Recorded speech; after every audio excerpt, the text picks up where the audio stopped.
A young man named Yuki Ketsuju declared that today he becomes a high school student. Waiting at a crossing, he mused on the new faces and unfamiliar classrooms ahead. He dismissed his fantasies, deciding a simple, peaceful life would be enough for him. His thoughts were shattered by the sight of an old man falling onto the tracks.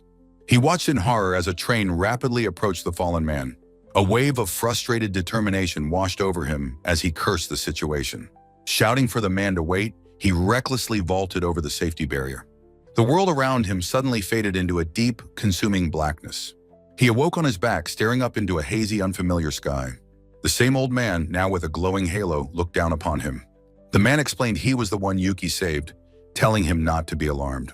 Yuki could only stare in utter confusion, unable to process what was happening. He recalled his actions, remembering his attempt to help the fallen old man. The old man apologized, admitting that he was sorry for what had happened. He looked on, still trying to piece together the impossible sequence of events. The old man then revealed his true identity. He was the god of this world. God casually explained he was playing around, slipped on a banana peel, and couldn't move. When Yuki doubted him, God confirmed he could read minds because he was God.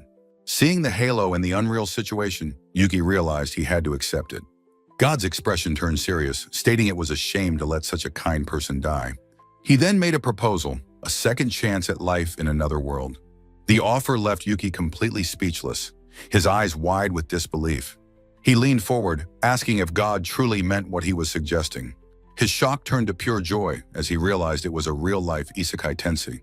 With a small nod, God confirmed that the matter was now decided. As Yuki's body dissolved, God promised a safe transfer into a forest. God addressed him by his full name for the first time. "Brave one, Yuki Ketsuju," God said as the boy completely vanished. His consciousness was plunged into a deep and total darkness. He slowly regained awareness, his thoughts muddled and confused in the void. A sudden jolt brought him fully to his senses, wondering where he was. He realized he was in a box, not the forest God had promised. With a surge of effort, he pushed against the surface and it swung open. He hesitantly stepped out of the confined space onto a cold, hard floor. He found himself naked in a strange room lined with countless identical drawers. The place where he had been kept was just one of many similar containers. A chilling realization dawned on him. This was a place for storing bodies. He had been brought back to life, but this was undeniably a morgue. Looking down, he saw he was in a girl's body and screamed in despair. 3 agonizing days later, the scene shifted to his new high school. He sat miserably at his desk while classmates gossiped about the new hero. He despaired that his quiet life was ruined on the very first day. He mentally cursed the clumsy God for putting him in this ridiculous situation. God's meddling had erased his death, making him a super high schooler instead. He had been hounded by police and press, all because God sent him back here. The unwanted attention and the weight of his secret made him incredibly anxious. He felt the awkward stares of his classmates, making his skin crawl. He knew he had to somehow fix his image, as he hated standing out. Suddenly, a heavy foot stomped down right beside his desk with a loud bang. The sudden noise and aggressive presence made the other students gasp. A large, intimidating student with blonde hair swaggered towards his desk. Yuki looked up, a jolt of fear running through him at the confrontation. The delinquent leaned over him, getting his attention with a gruff, "Hey!" He demanded to know if this was Yuki Ketsuju, the hero from the news. Yuki, terrified, could only stammer a weak confirmation. Uezuno pressed him for details, asking how he took down such a tough opponent. He silently screamed at God, wondering what kind of monster he was supposed to be. The delinquent's patience snapped, and he grabbed Yuki by the collar. He shook Yuki, demanding to know what happened, if he even remembered. Overwhelmed, Yuki could only blurt out a terrified apology, confusing his attacker. A firm voice ordered Uezuno to let him go, calling his behavior a nuisance. Uezuno clicked his tongue in annoyance but seemed to recognize her authority. The delinquent let him go, telling him it was fine and he was leaving. With a final huff, the blonde delinquent turned and walked away. The girl who intervened now walked toward Yuki's desk, her steps purposeful. Still shaken from the encounter, Yuki looked up at his savior, flustered. Other students gossiped, remarking on how timid the supposed hero seemed in person. Mizuki apologized for the commotion, explaining the delinquent's reputation. Yuki was moved to tears that someone was speaking to him so normally. She asked if he was hurt and if he could stand up. He stammered his thanks, grateful for her help in the chaotic situation. She smiled warmly, introducing herself as the class representative, Mizuki Kiriha. She extended her hand for a handshake, which he accepted gratefully. As their hands met, Mizuki felt a strange jolt, an inexplicable sensation. Other students commented on the formal introduction, finding it amusing. After they parted, she looked at her hand, wondering about the strange feeling. School day finally came to an end, the bell echoing through the halls. Yuki walked home, a cheerful spring in his step despite the chaotic day. He was excited, as today was the release date for his favorite light novel. He arrived at the bookstore, ready to claim his prize. He quickly spotted it, the very last copy sitting on the shelf. With a cry of triumph, he eagerly reached out to grab his new book. At that exact moment, another hand reached for the very same book. He looked up to see a shy, glasses-wearing girl from his school. He immediately pulled his hand back, stammering an apology for his clumsiness. Their fingers had brushed for a split second, a classic, fateful encounter. He jumped back in an exaggerated motion, apologizing again for the contact. Realizing she was there for the same book, he offered it to her. He insisted she take it, saying he was fine and could get it another time. She accepted with a blushing smile, clutching the book to her chest. He lamented missing the release, but reasoned it was for a good cause. Deciding to seize the opportunity, he asked if she had a moment to talk. He was thrilled to have finally met another fan of the novel in real life. Sitting on a park bench, he mentally thanked God for this turn of events. They bonded instantly over their shared interest, a perfect God-tier development. He got carried away, already imagining them going on dates and winning her over. Their pleasant conversation was suddenly interrupted by a threatening voice. A group of delinquents approached, their leader asking to borrow some money. Wondering why he was so unlucky, Yuki prepared to hand over his wallet. But his new friend refused, declaring she had no money to spare for them. The delinquent leader clicks his tongue, annoyed that this girl is talking nonsense. With a roar, he throws a powerful punch, intending to end the conversation. Yuki's face is a mask of concentration as he moves to intercept the blow. With impossible force, Yuki's punch sends the delinquent leader flying upside down. He stares at his own hand, completely bewildered by his sudden, immense strength. The remaining thugs are stunned, one exclaiming that he can see Yuki's movements. They shout in fury, enraged that their leader has been so easily defeated. The girl from the bookstore whispers Yuki's name from the safety behind him. A confident smile spreads across Yuki's face as he accepts his new reality. He raises his fist, declaring that if he must fight, he'll go all out. The entire gang is sent soaring into the sky, their cries fading away. A strange, intricately folded paper bird, a shikigami, circles in the air. Through a scope's crosshairs, the scene below is brought into sharp focus.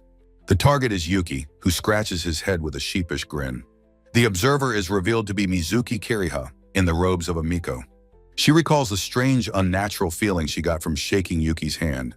Her thoughts are interrupted by a young girl's voice calling out to her. Her younger sister, Runa, runs up to her with a bright, happy smile. Runa explains that she was worried about the missing cat god, Nekogami-sama. Runa's face is filled with concern for the deity's unknown fate. Mizuki comforts her, promising that she will find the cat god herself. Runa looks up at her older sister, her worries eased by the promise. Back in the present, Mizuki's eyes widen in sudden, profound shock. Runa looks on in confusion as her sister gasps in the present. Mizuki is utterly stunned by what she is witnessing, finding it impossible. She realizes with disbelief that Yuki is looking directly at her shikigami. Down below, Yuki simply wonders what that strange bird is. Later that evening, the city is aglow under a starry night sky. Yuki arrives home, announcing his return to the empty, quiet house. He reflects on his solitary life in the large home from his grandparents. A sudden chill runs down his spine. The house feels different tonight. He enters a room to find it filled with mysterious, floating white orbs. He also spots the translucent, ghostly figure of an old man. In another room, a tiny imp-like creature is taking a bath. He nervously notes that he's never been able to see such things before. His eyes widen as he senses something else, something new in the house. He follows the floating orbs, wondering where they are leading him. Cautiously, he slides open a door that leads out into the garden. He is shocked to find a massive, injured black cat lying on the ground. A close-up reveals a deep, bloody gash on the creature's side. Yuki rushes forward in a panic, pointing at the wounded animal. The cat trembles in pain as Yuki pleads for it to hold on. Elsewhere, under a crescent moon, a clandestine meeting takes place. A report is given on their failure to capture their intended target. Mikage explains that Nekogami-sama was far more powerful than they had anticipated. He confirms, however, that the cat god was also seriously wounded in the fight. A woman on a throne orders him to deploy personnel to the nearby shrines. she dismisses the report with an air of bored indifference. She declares that without the cat god, the Mizukami clan will be ruined. She laughs with wicked glee, anticipating the Mizukami daughter's downfall. Mikage listens in silence, his expression grim and unreadable. The woman turns, a cruel smile on her face as she prepares her final order. She commands Mikage to find the cat god, no matter the cost. Back at Yuki's home, the injured cat rests on a cushion, neatly bandaged. As the night deepens, the sleeping cat begins to stir. Its eyes snap open, suddenly awake and alert. The cat, now the size of a normal house cat, sits up as Yuki greets it. He kindly asks if the creature's wounds are still causing it pain. With a cheerful smile, he offers it a saucer of milk to help it recover. The cat ignores the milk, instead speaking to thank the boy for his kindness. Yuki performs a massive comical spit take, completely shocked by the talking cat. He collapses backward as the cat apologizes for its casual tone. Recovering, Yuki sighs, overwhelmed by the impossible situation. The cat remarks that Yuki is adapting to the strangeness rather quickly. It muses that its arrival here was no mere coincidence. Yuki listens intently as the cat's ears twitch with focus. The cat reveals it has sensed a powerful and mysterious presence from Yuki. With a firm paw, the cat, Nekogami-sama, prepares to take its leave. It states it must depart before its presence brings misfortune upon Yuki. As it walks away, Yuki calls out in a panic, telling it to wait. He pleads with the injured cat to stay, arguing it's too dangerous to leave. The cat pauses, admitting it foresaw the trouble its presence might cause. A tense silence falls between the boy on the veranda and the cat below. The cat appears to consider Yuki's heartfelt and sincere plea. With a soft, weary smile, it relents, agreeing that he may be right. Yuki happily promises that the cat won't be a bother at all. He beams, telling the cat it can stay for as long as it likes. The cat walks beside him, internally pondering the boy's name, Ketsuju Yuki. It concludes that this boy is a strange, eccentric, and fascinating individual. The next day arrives, transitioning the story from night to day.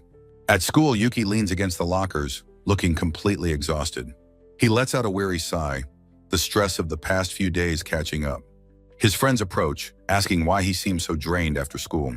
He tries to laugh it off, insisting that it's nothing to worry about.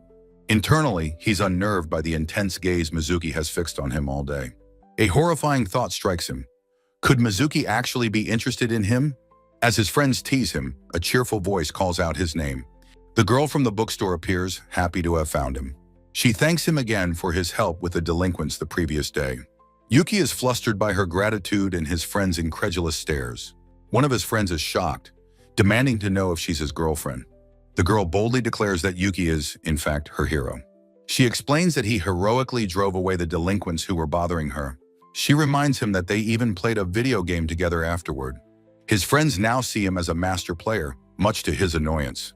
From a classroom window, Mizuki watches the group walk away. A spectral image of a worried Mizuki looms over the oblivious, smiling Yuki. Mizuki's hand moves in a swift, deliberate gesture, forming a magical sign.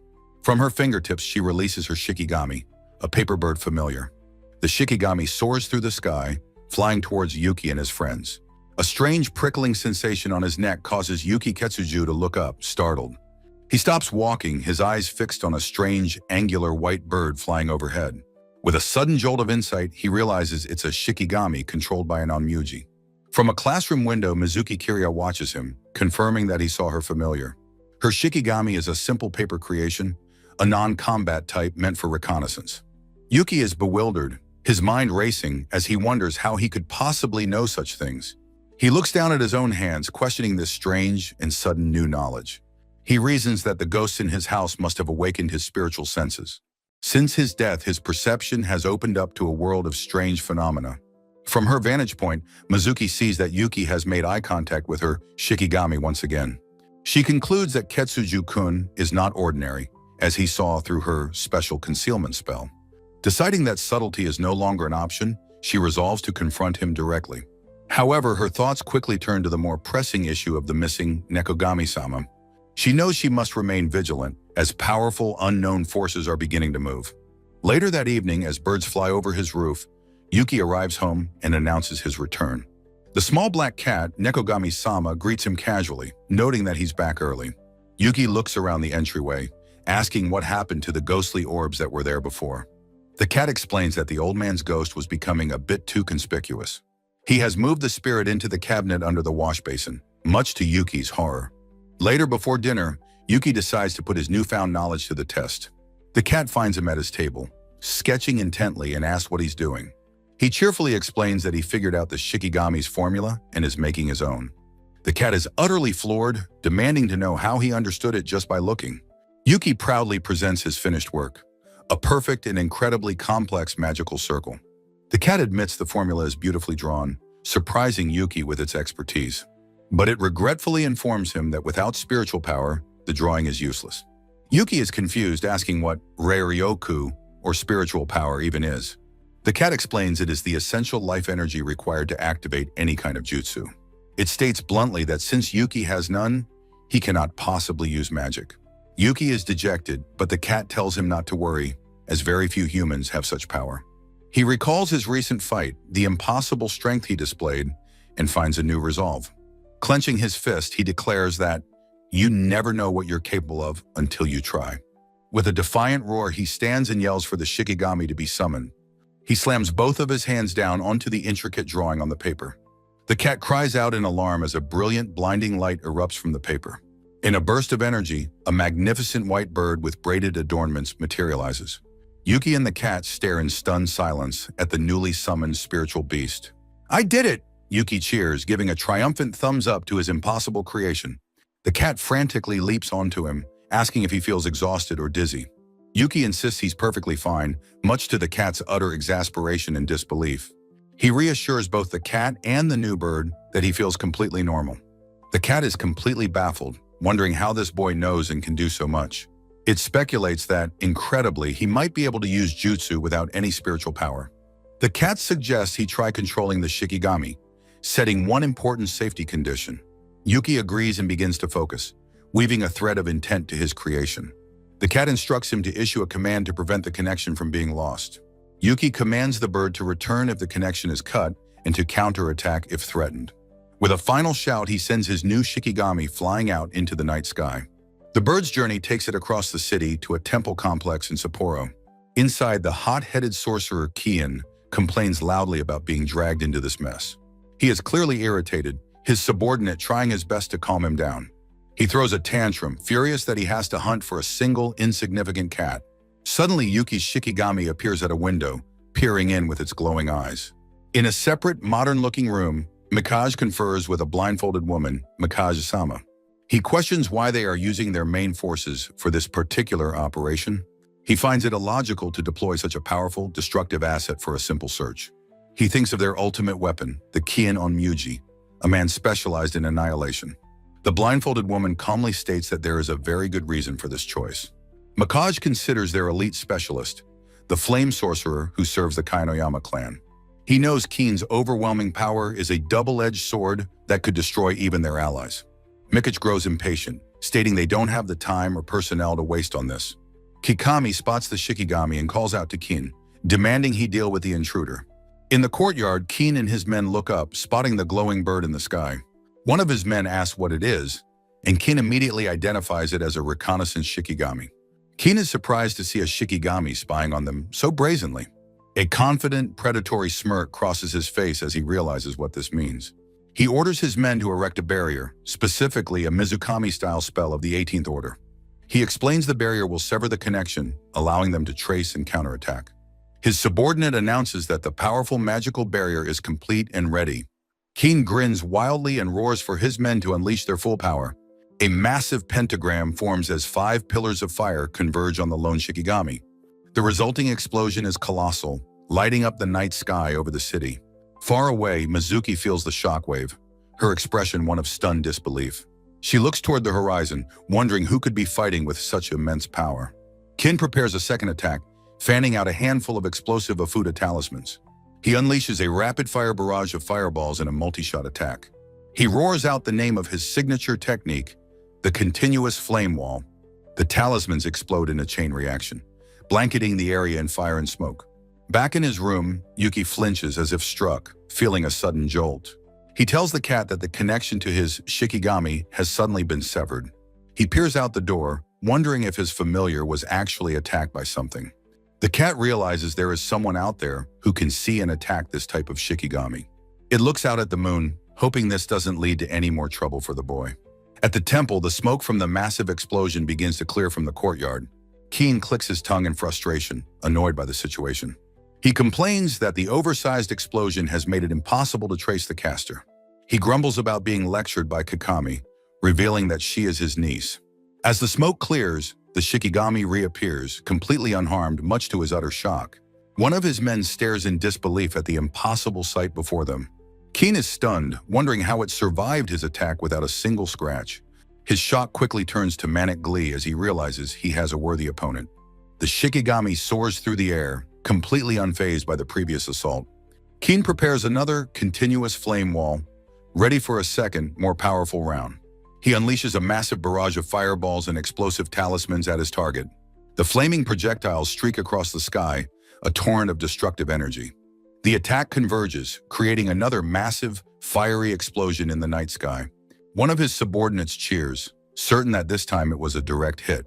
Keen watches the explosion, his expression one of intense, focused concentration. The shockwave of the blast ripples outwards with incredible, destructive force. But the Shikigami emerges from the heart of the inferno, completely and impossibly unscathed.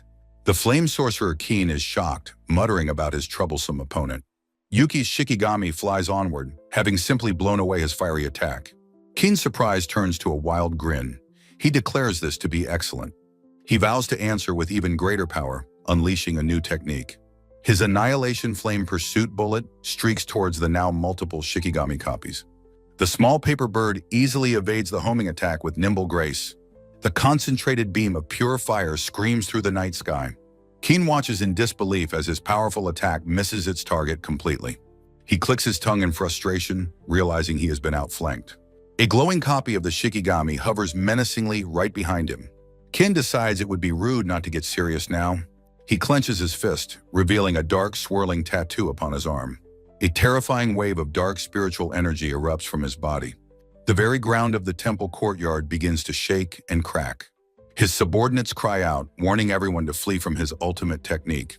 The immense pressure of his power continues to build, shaking everything. A glowing pentagram materializes on his forehead as he focuses his will. With a roar, he summons his familiar, the colossal Baki, the explosive ogre. The demon's face is a mask of fury, its eyes glowing malevolently. From a safe distance, one of his men looks on in awe. He identifies the creature as Master Kin's powerful familiar spirit. Kin leaps onto the Baki's massive shoulder, ready for his final assault. He roars a challenge to the Shikigami, calling it a damn crow. He forms a hand sign, channeling his immense power through his familiar. He unleashes his signature move, the overwhelming scattering flame bullet. His men marvel at his ability, a devastating attack without any chant. They call it a high-level art, far beyond any ordinary sorcerer's reach. Kin clicks his tongue in annoyance, his ultimate attack having missed. He and his roaring Baki look up at the sky in disbelief. High above the city, the Shikigami hovers, completely unharmed by the blast.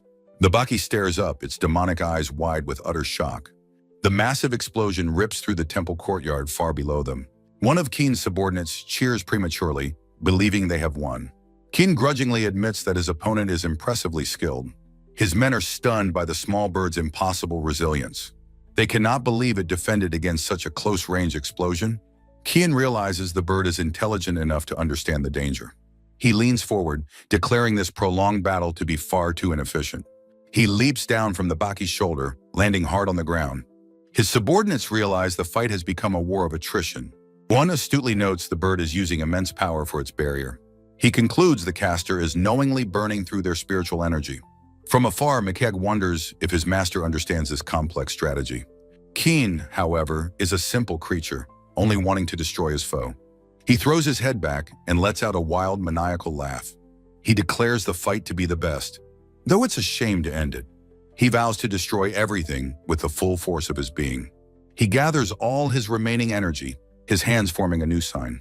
The Shikigami dives towards him, meeting his final, desperate challenge. Kin roars, ready to bet his very life on this last attack.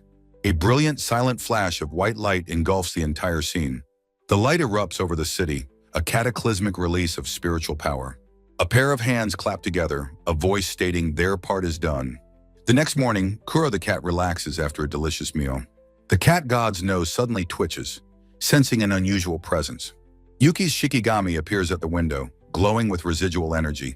Yuki is overjoyed, exclaiming that his crow has finally returned. He holds out his arm, telling the bird he was worried about it. Kuro's expression is grim. He smells the faint scent of an ogre. The cat god has a bad feeling about the battle that took place. He knows exactly what kind of entity attacked their familiar. Miles away, Mizuki watches the distant smoke, whispering in awe. She cannot believe a small Shikigami defeated Kin and his Baki. She is also deeply troubled by its resemblance to her own familiars. She wonders what kind of incredible caster could command such power. Back at Yuki's home, the television drones on with mundane news. Yuki cheerfully tells Kuro he just wants to live a peaceful life. He casually asks the cat how one gets rid of a Shikigami. Kuro explains it will revert to paper when its energy is depleted. Yuki waves goodbye, heading out for another normal day. Later that night, Kuro patrols the quiet, empty hallway. He is startled by a news report about a fire at a city temple. The reporter states one man was seriously injured and hospitalized. Kuro listens intently, realizing this is no mere coincidence. The Shikigami flaps its wings, recalling the scent from the battle. The cat god now knows for certain what happened the previous night. The scene shifts to a large, modern hospital building in Sapporo. The nameplate on a hospital room door clearly reads Kin. Kin awakens with a violent gasp, his body covered in bandages. He is startled to see Mikage calmly peeling an apple by his bed. Mikage coolly informs the groggy Kin that he is in the hospital. He offers Kin a piece of apple, cut into a rabbit shape. Kin angrily swats the offering away, demanding to know why he's there. He accuses Mikage of coming all the way from Tokyo to mock him. Mikage's expression remains serious and unreadable. He explains he was merely curious about the opponent who defeated him. He warns Kin that if it was a Mizukami Shikigami, things will get serious. He reveals that their master, Kikami, received a report from the scene. In a fit of uncontrollable rage, she challenged the Mizukami to a duel. Kin's expression hardens as he absorbs the shocking news. He looks at Mikage, a silent, grim understanding passing between them. After a moment of silence, Kin bursts into manic laughter. He finds the entire situation hilarious, much to Mikage's annoyance. Mikage insists this is no laughing matter. He can't handle more headaches. Kin asks what they'll do, knowing he can't back down now. Mikage explains they must fight to protect their clan's honor. He reveals their true plan. The caster will surely appear at the duel. Kin is stunned, realizing the duel is a carefully laid trap. Mikage explains how they will use the duel to identify their opponent. A predatory grin spreads across Kin's face. He understands their advantage. In his hospital bed, a battered Kin smirks, understanding the challenge ahead. Mikage turns to leave, his duty to his fiery subordinate now complete. Adjusting his glasses, Mikage states he will continue his own investigation. He tells Kin to rest and prepare his body for the upcoming duel. Kin's booming laugh echoes as he vows to heal quickly for the fight. Under the veil of night, a solemn group of Onmuji gathers. Mizuki and her younger sister Runa arrive, their expressions serious. They join the assembly within the secluded and ancient shrine grounds. A man named Ryukai greets them, saying everyone has been waiting. From the shadows, the small black cat, Nekogami-sama, makes his entrance. The cat god acknowledges Ryukai's greeting with a simple affirmation. He apologizes for causing worry and asks Ryukai for a full report. The cat transforms into a majestic lion, demanding to know what happened. Ryukai and Mizuki stand solemnly, ready to deliver the grim news. Ryukai begins his explanation, his voice filled with a heavy understanding. The beast asks Ryukai if his clan was truly the one fighting. Mizuki admits that her own power is not enough to defeat Kin. Ryukai insists it's impossible for a simple reconnaissance Shikigami to win. The cat god thinks of Kin, the master of the explosive ogre. He asks Mizuki if she knows what the mysterious Shikigami looked like. Mizuki explains she witnessed the entire battle through her familiar's eyes. She describes a white crow-like Shikigami, uncannily similar to her own. The god's eyes widen, a flash of recognition confirming his suspicions. Suddenly, a powerful psychic echo ripples through the deity's mind. Mizuki senses his reaction, asking if he knows something about it. He hears Yuki's internal plea to live a simple, peaceful life. The god hesitates, trying to compose himself after the sudden intrusion. He dismisses her question, claiming it was merely his imagination. Mizuki accepts his answer, though her expression remains troubled. The great beast turns its attention back to the young Miko, Kiriha. He asks if her plan is to find the mysterious sorcerer. She confirms, stating that as things are, they are destined to lose. Her only hope, she thought, was to secure that sorcerer's cooperation. The cat god listens, his expression unreadable, knowing the truth. She laments their lack of combat experience against such powerful foes. He reminds her of the Mizukami clan's sacred duty to protect the land. An image of Yuki's oblivious face flashes through her troubled mind. The entire city is at stake, the problem far larger than a clan feud. The weight of this responsibility settles heavily upon Mizuki's shoulders. She is conflicted, unwilling to drag an innocent boy into their war. She remembers his cheerful smile, a stark contrast to their dark world. She clutches her chest, her heart torn between duty and conscience. She can't bring herself to involve him in such a dangerous affair. She stands lost in thought, wondering what she should possibly do now. Nekogami-sama watches her, his expression filled with sorrowful understanding. Later that night, back in the quiet peace of Yuki's home, Yuki, mid-meal, looks up in confusion when he hears of a duel. Kuro explains a grand duel between Onmyuji is coming up. He then casually asks if Yuki would be willing to participate. Yuki frantically refuses, insisting he is just an ordinary person. Kuro smirks, saying that his one trick is more than enough. The cat promises not to push him too hard, but warns of injury. In exchange for his help, Kuro promises a handsome reward. The cat god's expression is serious, the offer a genuine one. Yuki is visibly tempted by the prospect of a reward from a god. He wonders if the reward will be something grand, like a participation prize. The chance to witness various onmyujutsu techniques excites his inner otaku. Still, he worries that his personality isn't suited for the spotlight. The cat asks if that's his only hang-up, which Yuki confirms. Kuro reveals he can compete anonymously, and Yuki's eyes light up. He enthusiastically agrees, declaring he will enter as Yuki Ketsuju. And so the decision was made, setting events into motion. In the days that followed, the city's hidden world prepared for war.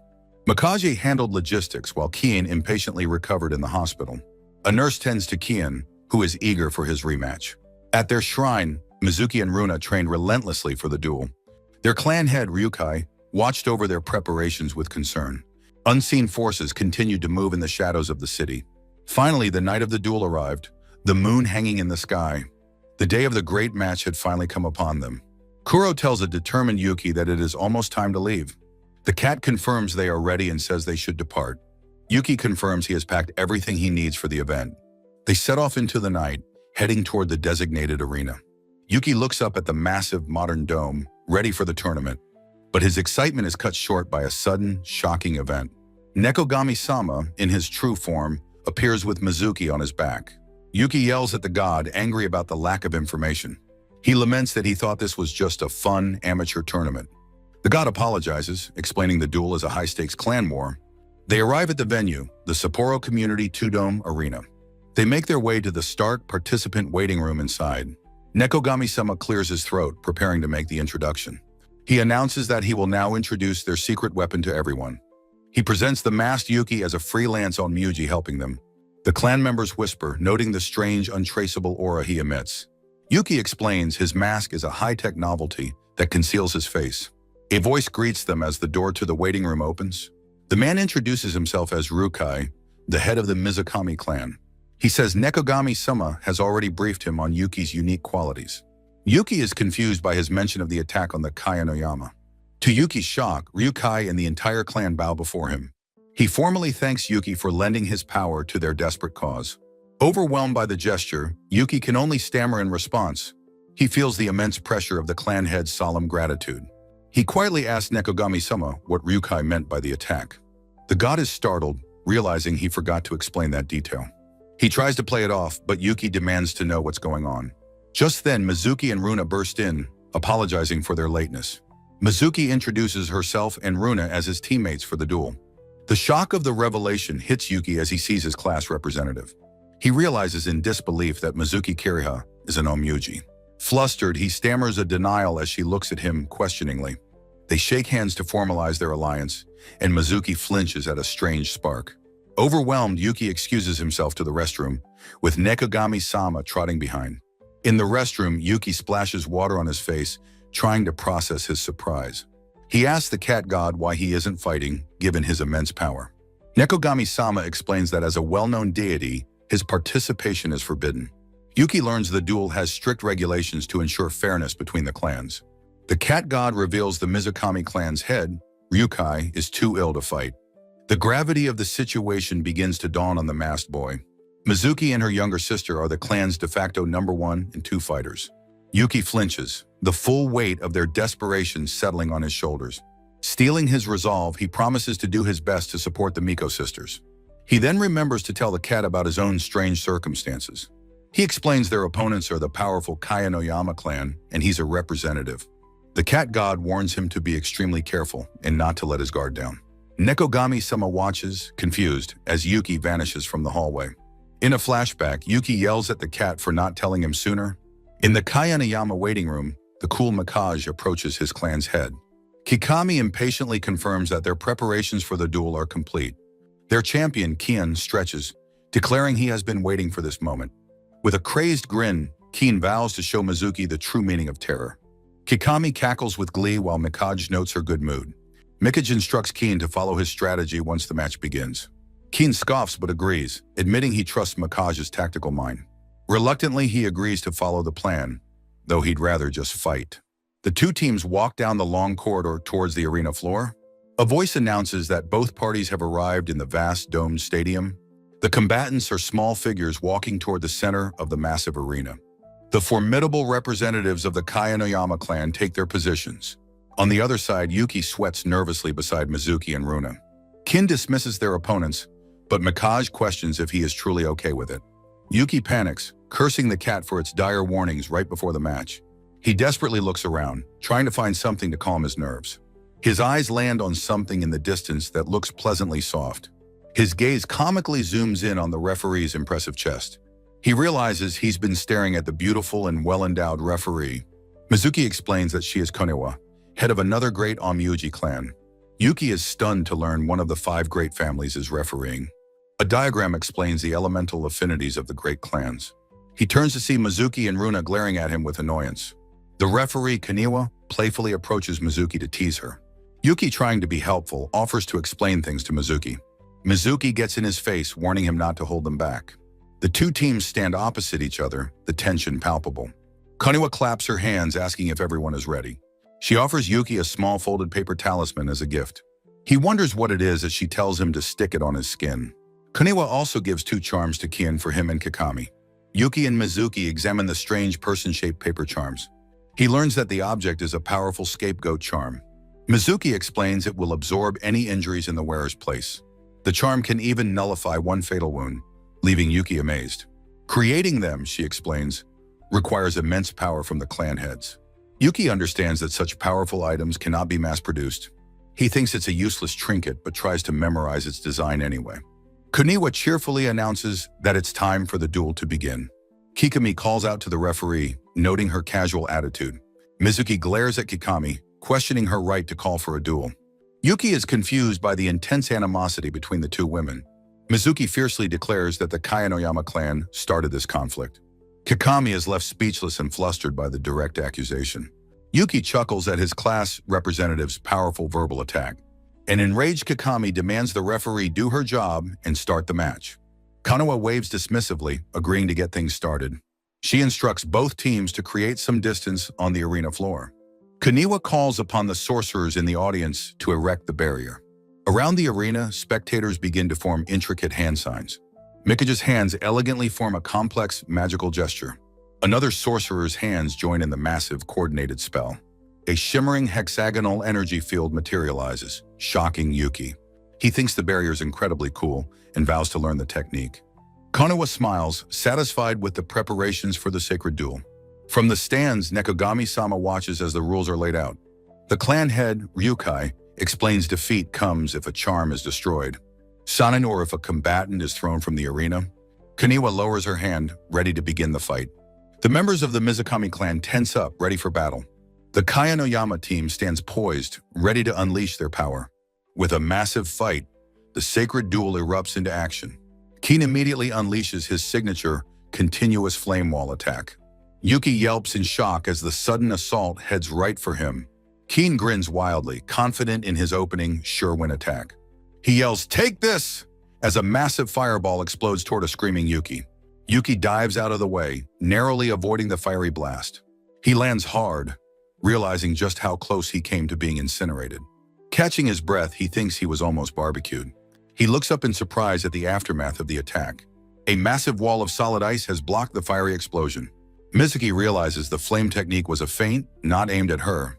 She glares at Keen, declaring that she is his true opponent. The battlefield is now split, with the sisters facing the flame sorcerer. Yuki looks on, understanding the attack was a ploy to separate them. Mikage steps forward, a spectral samurai appearing behind him to face Yuki. Keen grins, flames erupting around him as he faces his opponents. Mizuki and Runa stand ready to confront the powerful sorcerer. Nekogami-sama watches from the stands, realizing the situation is dire. He understands the initial attack was a calculated strategic feint. Mizuki knows their team has been perfectly divided and isolated. The flame sorcerer, Keen, strides onto the battlefield, flames erupting around him.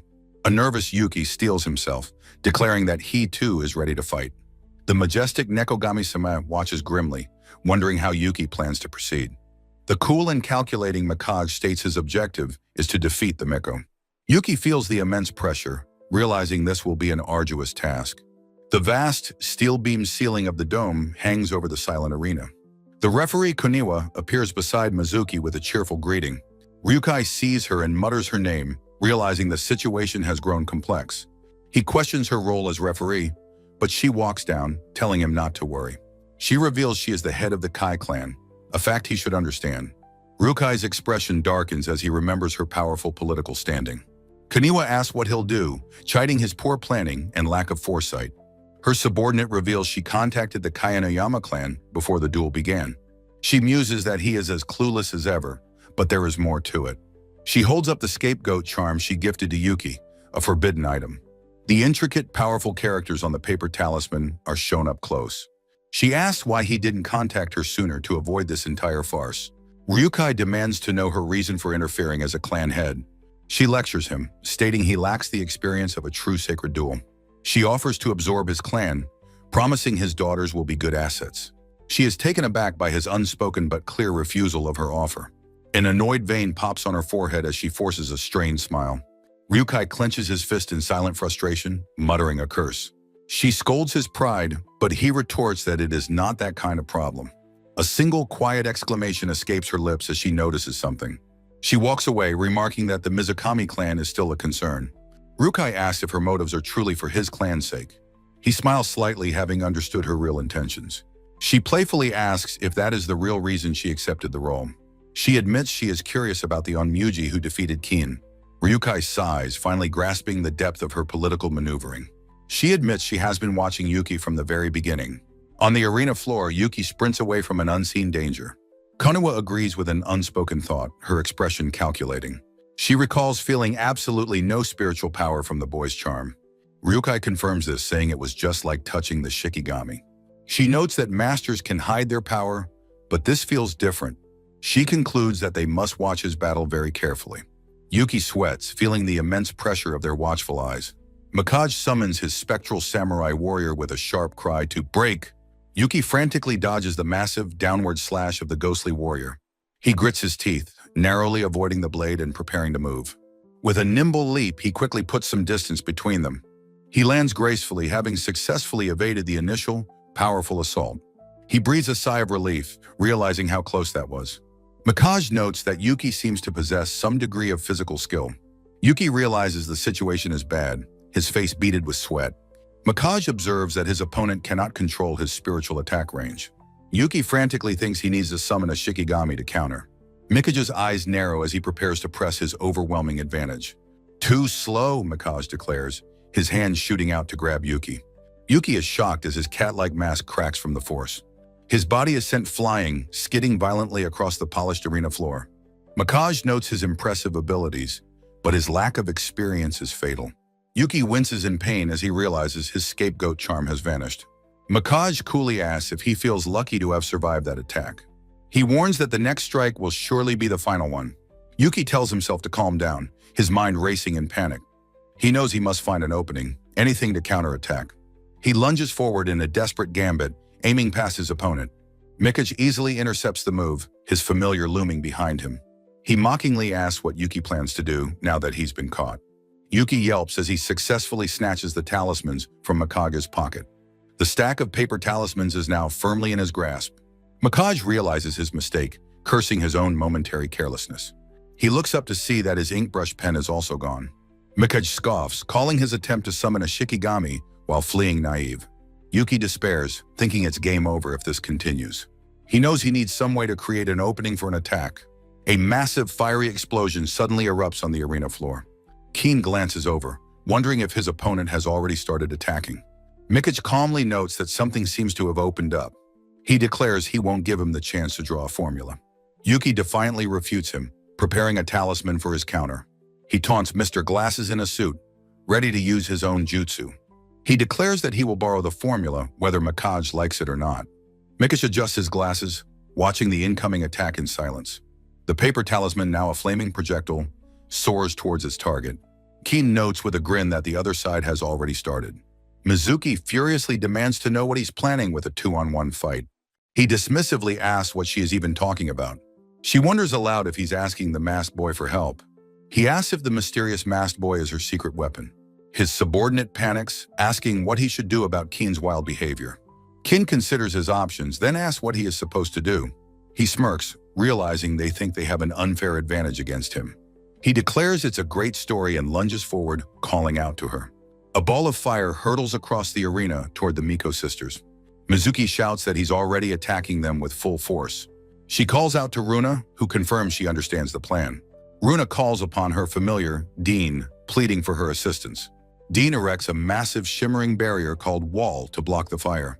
Runa grunts as the powerful barrier shatters from the force of the impact. Kin identifies her technique as a form of Western spirit magic. Runa angrily corrects him, stating her familiar is a fairy, not a spirit. Mizuki retaliates, summoning a massive lance of pure water. Kin is momentarily surprised by the sudden appearance of the water spear. She screams at him to take the full force of her powerful attack. The massive spear of concentrated water streaks across the arena floor. He dodges with a laugh, admitting she's pretty good as he prepares his own attack. Kin unleashes a massive scattering flame bullet towards the Miko sisters. Runa cries out in alarm, recognizing the devastating scattering flame bullet attack. Mizuki shouts her sister's name in a panic, reaching out to her. Mizuki shields Runa with her body as the fiery explosion engulfs them. Kin laughs, mockingly complimenting the sisters on their previous ineffective attack. He decides to deal with the opening act before finishing them off. He turns his back on them, looking towards his other opponents. Suddenly, sharp lances of ice erupt from the ground, impaling him. He coughs up blood, shocked and wounded by the surprise pincer attack. A tiny comical Runa celebrates their successful ambush on the flame sorcerer. From a distance, Mizuki realizes with relief that their pincer attack worked. Runa happily declares their strategy a success, and Mizuki smiles in agreement. Kin realizes the long-haired girl's assault was a feint for this attack. His thoughts show her initial attack was just a decoy to draw attention. A vein throbs on his temple as he fully grasps their clever plan. The sisters stand united, declaring the real battle is only just beginning. A symbolic image shows the sisters as magical girls, ready for battle. On the other side of the arena, Yuki charges, shouting at Mikage. He unleashes a perfect copy of the scattering flame bullet attack. Mikage is stunned, recognizing the technique as Kin's signature fiery assault. Yuki taunts him, asking how he could possibly use a clan's secret art. Mikage stares in utter disbelief, his professional composure finally cracking. He notices the ink smudge on Yuki's arm, a crucial clue. Mikage realizes Yuki saw the attack once and instantly understood it. His face is grim, comprehending the terrifying depth of Yuki's power. Yuki faces off against Mikage's small but formidable armored familiar. Mikage calmly analyzes that continuous attacks are more effective than one blast. Yuki wonders if his talent means he has a natural affinity for fire. Mikage accepts the challenge, a determined glint in his eyes. He concludes that he can no longer hold back against this opponent. He summons a larger familiar, preparing to hold Yuki until Kin arrives. Yuki realizes Mikage is now directly linked to his familiar's power. Mikage declares he is now in direct control, shouting for it to go. The familiar attacks with incredible speed, forcing Yuki to desperately evade. The familiar's attack speed has increased by several orders of magnitude, but Yuki finds his eyes are quickly adapting to the incredible speed. He shouts for a counterattack, unleashing another fiery, scattering flame bullet. The fiery blast scores a direct hit on the familiar's armored chest. Yuki celebrates with a triumphant fist pump, thinking he has won. But through the smoke, the familiar stands, its form beginning to change. Its damaged armor cracks and shatters, revealing a new form underneath. Yuki watches in silent shock as his opponent transforms before him. Two long katanas slide out from the familiar's right leg. Mikage calmly states that this is its true form. He reveals the true form of his familiar, the four-bladed Shikisantuzu. Yuki looks on in utter despair, whispering, "No way." Mikage smirks, noting his familiar's four blades combined with its own. Yuki sweats, overwhelmed by the impossible odds he now faces. Onlookers believe he has no chance of winning and is getting weaker. But Yuki steels himself, deciding he must attack with all his might. He clenches his fist, preparing for a final desperate offensive. He unleashes a non-stop barrage of scattering flame bullet attacks. Mikage is surprised by the sheer recklessness of the continuous barrage. Yuki shouts that the best defense is a strong offense, pressing his attack. The four-armed familiar becomes a whirlwind of steel, deflecting every blast. Yuki sees an opening amidst the chaos and prepares to make his move. The familiar stands guard, determined not to let him pass. Mikage scoffs, preparing to crush the boy with a single, decisive blow. But Yuki suddenly appears right in front of him for a point-blank attack. Mikage coughs, caught off guard, but still dismissing the move as useless. Yuki reveals another talisman, one he prepared during the chaotic barrage. Mikage shouts that it's impossible to draw another complex spell so quickly. With a knowing grin, Yuki confirms that he already knows this. He triumphantly reveals the different jutsu he prepared on the new talismans. He leaps into the air, unleashing the devastating continuous flame wall technique. Mikage looks on in horror, realizing he has been completely outmaneuvered. Yuki knows this powerful move will buy him the time he needs. A massive wall of fire erupts, engulfing Mikage and his familiar. The massive explosion distracts Mizuki and Runa from their own fight. Across the arena, Keen recovers from the ice attack, chuckling darkly. He looks over, annoyed that his battle has been so rudely interrupted. Mizuki and Runa turn their attention back to their opponent, readying themselves. Keen correctly deduces they use the sisters' lingering spiritual energy to attack. Mizuki confirms this, explaining their bond as sisters allows such a feat. Keen nods, a grudging understanding dawning on his face. From the sidelines, the referee Kuniwa finds the battle highly entertaining. Keen realizes their strategy allows them to create attacks from multiple locations. He lets out a sharp breath, his pride clearly wounded by their cleverness. He laughs wildly, telling them not to dare underestimate his power. Mizuki shouts a frantic warning to Runa as Keen prepares his charge. He stomps his foot down, declaring that it is time to begin. He launches himself across the arena, becoming a blur of motion. Mizuki gasps in shock, exclaiming that he is moving too fast. Jets of flame erupt from his feet, accelerating his incredible charge. The sisters stand their ground, bracing themselves for the imminent impact. Keen smashes through their defensive barrier as if it were glass. Mizuki screams a warning to her sister, telling her to watch out. He closes the distance in an instant, his fist ready to strike. He clicks his tongue in annoyance, frustrated by their continued resistance. Runa shouts defiantly, vowing not to let him reach her sister. She summons her spirit familiar, Dean, who unleashes a dual attack. Keen scoffs, declaring that their weak attack will not stop him. He smashes through the barrier and grabs Runa by the head. Runa coughs up blood, stunned by the sheer force of his assault. With a cruel smirk, he says, "See ya," and tosses her aside. As she falls, her sister's desperate cry echoes through the arena. But as she falls, she begins a powerful final incantation. A colossal water dragon erupts, materializing around her in a magnificent display. Keen is thrown back by the sheer, overwhelming force of the summoning. He stares in utter disbelief at the massive water dragon before him. The flame sorcerer Keen smirks confidently as he prepares to finish the duel. From the stands, the referee Kuniwa declares that Runa is officially out of the match. Mizuki stands before the magnificent Dragon King, a colossal beast of pure water. She knows her sister is spent, and her own spiritual power is rapidly fading. She resolves to stake everything on this one final, overwhelming attack. With a desperate cry, she commands the magnificent Dragon King to strike. The massive water dragon lunges across the arena floor, a roaring tsunami of power. Keen clicks his tongue, admitting that he is unable to defeat the creature head-on. He decides to bypass it and take out the caster, unleashing his scattering flame bullet. The Dragon King easily absorbs the fiery assault with a great hiss of steam. Keen watches in disbelief as his signature attack is completely nullified. A massive tail of pure, churning water whips through the air toward him. He shouts in surprise, realizing the danger and dodging just in time. His familiar, the Baki, appears to take the blow, crying out for its master to evade. The great ogre is sent staggering back from the immense force of the tail whip. Keen curses in frustration, his plan to attack the caster completely thwarted. The referee Kanawa cheerfully announces that the Baki has also been eliminated. The great dragon king, its purpose served, dissipates into the air.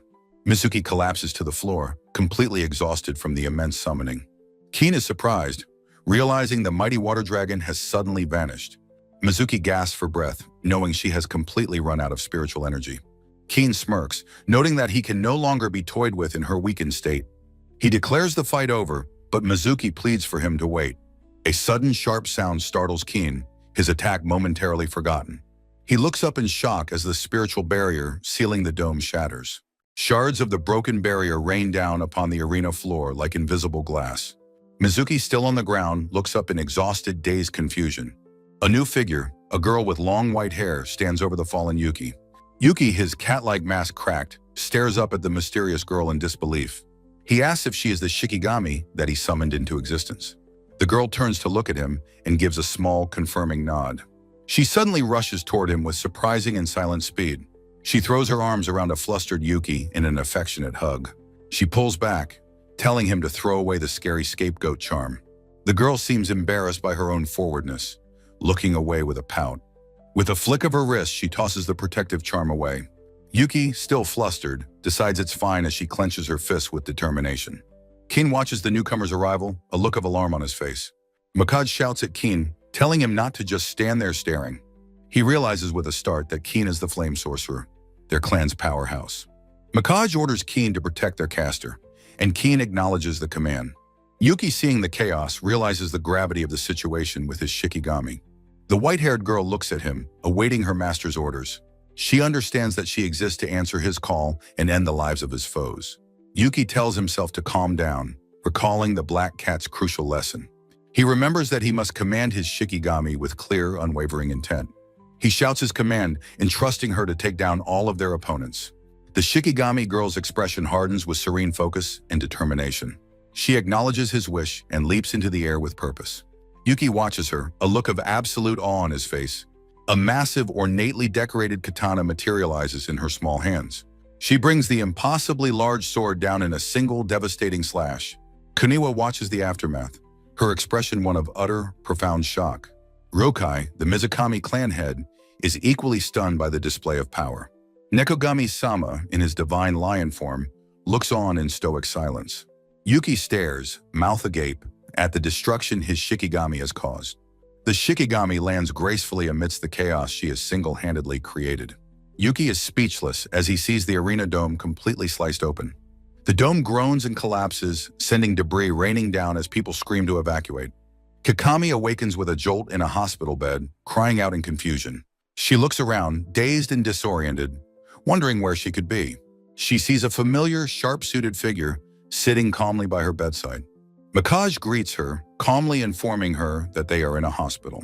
He offers her a piece of apple, which he has carefully cut into a rabbit shape. He explains that her scapegoat charm was destroyed, but she is otherwise unharmed. Kikami accepts this news with a bead of sweat on her brow. She frowns, her mind racing to recall the final events of the duel. She suddenly remembers and frantically demands to know the outcome of the match. Mikage pushes up his glasses, his expression turning grim and serious. He gravely informs her that, regrettably, their clan lost the match. Kikami shouts in disbelief, refusing to accept that such a thing is possible. She demands to know how they could have lost with him and Keen fighting. She insists that there is simply no way they should have been defeated. Makaj accepts full responsibility for their loss, his head bowed in shame. He admits that while Kikami is still weak, her unwavering faith shows her potential. He laments underestimating her growth, believing only he could act for their clan. He wonders when he became so arrogant, his voice filled with self-reproach. He stands and apologizes, stating that he has failed as her instructor. Kikami is completely stunned into silence by his sincere and sudden apology. She grabs him, demanding an explanation for his strange behavior. The door to the hospital room slides open with a sharp, startling sound. Both Kikami and Makaj are shocked by the sudden, unexpected intrusion. An imposing, powerfully built figure steps into the room, his presence overwhelming. A large, weathered hand firmly grabs the doorframe. A stern old man with long white hair glares down at them. He looks at his granddaughter, his expression one of deep disappointment. He addresses her by name, his voice a low, commanding rumble. Mikage and Kikami stand frozen in a mixture of shock and fear. Kikami stammers, recognizing the old man as her grandfather. The old man gives her a withering, disapproving look. He begins to scold her, asking why she is always causing so much trouble. He grabs her by the head and gives her a painful noogie. Kikami cries out in pain, clutching her head as she is disciplined. Mikage looks on, addressing the old man with reverence as great master. The old man sighs, explaining that he received a call from the Mizukami clan's head. Mikage is shocked that Ryukai would contact him about the duel's outcome. Kikami, still in pain, looks up at her grandfather with a confused expression. She asks how he got here so fast from his hospital in Tokyo. She explains that 6 months ago, the Mizukami head recommended a doctor in Sapporo. The old man's face is a mask of stern authority, his true purpose finally revealed. Twin furiously gives his granddaughter a noogie, scolding her for her foolish plotting. 6 months earlier, Keen had complained about hitting the old man so hard. Twin explains his hospital transfer was a direct response to her reckless plan. Ryukai had realized Tuen's presence was an insurance policy against their clan's aggression. While punishing Keen, Tuen begrudgingly admits his rival Ryukai is a shrewd man. He muses that they both share the same worries for their children's growth. His attention then shifts from his granddaughter to the silent Keen, calling his name. He admits the Mizukami sisters fought impressively enough to surprise even Keen. He then pointedly asks Keen to account for his own performance in the fight. Keen can only bow his head in shame as Mikage watches with concern. Tuen sighs, admitting that he too bears some of the blame for this. He laments forcing Kikami into leadership without properly teaching her what it means. He hadn't realized she was foolish enough to abuse her power for personal reasons. He holds Mikage responsible as well, calling him by his name, Yuen. Mikage can only apologize, accepting his failure as her instructor and guardian. He orders Mikage to continue Keen's training, to forge him into a true leader. He commands him to bet his entire life on this task, forbidding him to fail. Mikage lowers his head, solemnly accepting the immense responsibility placed upon him. With that settled, he turns his anger back to the two young men. Keen is shocked that Tuen noticed him, but the old man scoffs. Tuen scolds Keen for his obsession with fighting and relying too much on Mikage. The patriarch then orders both of them to sit properly and face him. He cracks his knuckles menacingly, preparing to deliver his final painful lesson. Outside the hospital, the world continues on, unaware of the clan's internal turmoil. Meanwhile, back at the quiet and peaceful Ketsuju residence, life is much simpler. The white-haired Shikigami girl stares with intense focus at something off-panel. Yuki wonders aloud if the girl is watching a cooking show on television. Kuro announces the mail has arrived, causing Yuki to yelp in panic. He sighs in relief, realizing it's just the internet bill. Not more trouble. Kuro recalls Ryukai promising to handle the dome's collapse with Konoha's help. Kuro reminds him his identity is secret, so no one can bill him for damages. Yuki can't stay calm after all the chaos, even if he wasn't directly responsible. He worries about the white-haired girl who has now become a new resident. Kuro admits even he didn't expect that outcome, but he will take responsibility. Yuki, still a bit flustered, accepts Kuro's reassurance and agrees to let it go. With the matter settled, Kuro hops down from the table, ready to move on. Kuro announces that it's about time for him to leave, surprising Yuki. He plans to return to his shrine, feeling he has imposed on Yuki long enough. Yuki smiles, understanding that Kuro also has a true home he must return to. He promises to visit the shrine, and Kuro thanks him for his kindness. As Kuro prepares to leave, Yuki suddenly remembers something important to ask. He asks if Nekogami is his real name, feeling it's wrong to just call him Black Cat. The cat admits that Nekogami is merely a title, not his actual given name. He thinks he once had a real name, but has lived so long he has forgotten it. Yuki ponders this. A thoughtful expression on his face as an idea begins to form.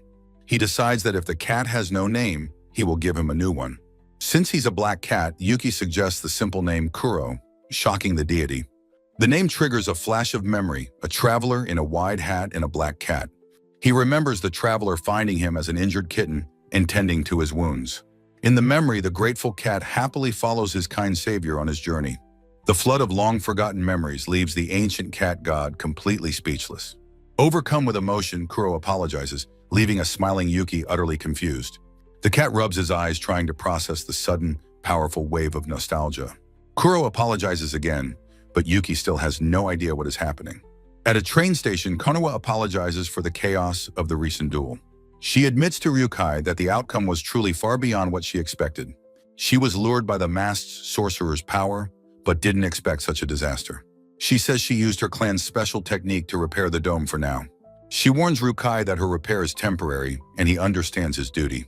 Mizuki rushes onto the platform, calling out to her clan's leader, Ryukai. She bows deeply to Koniwa, thanking her for her assistance during the duel.